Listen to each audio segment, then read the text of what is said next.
I recently read Do Hard Things by Steve Magness. Our proudest memories often originate from our hardest experiences. Whether it's getting a degree after several grueling semesters, launching a business website after several grueling months of work, or finishing a marathon. Completing hard and worthwhile endeavors we can be proud of requires a high level of toughness. When the U.S. Army examined results from their survival training courses, they found that the soldiers who experienced doubt and expected the training to be difficult performed much better than the soldiers who thought the training would be a piece of cake. The key to staying tough is assuming nothing will happen as easily or as smoothly as you hope, but with enough time and effort, you can get surprisingly good results. In other words, have short-term pessimism coupled with long-term optimism. To avoid burning out and checking out, we must understand our internal alarms and then quickly turn those alarms off so we can make smart decisions and focus. It's like getting a low fuel alarm when we're driving. The alarm provides useful information we should act on. But once we determine that we have enough fuel to get to the next gas station, we don't need that alarm to keep ringing. Our ability to return to a baseline and steady the mind has a name: equanimity.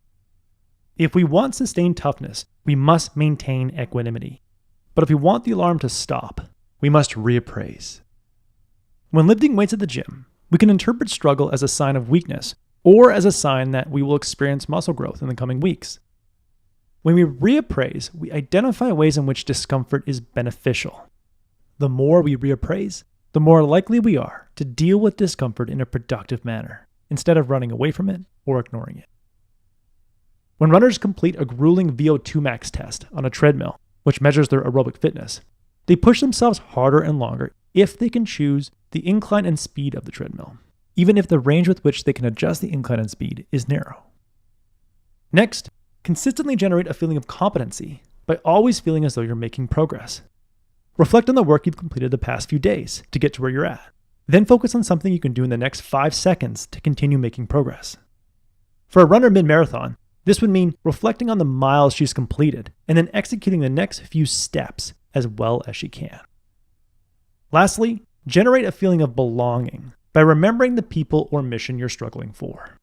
A solo entrepreneur can deal with setback after setback because she's on a mission to improve the lives of her customers. Steve Magness says, when we satisfy our psychological needs, we are allowed to fulfill our potential because our drive comes from within, so fear and pressure no longer consume us. That was the core message that I gathered from Do Hard Things by Steve Magness.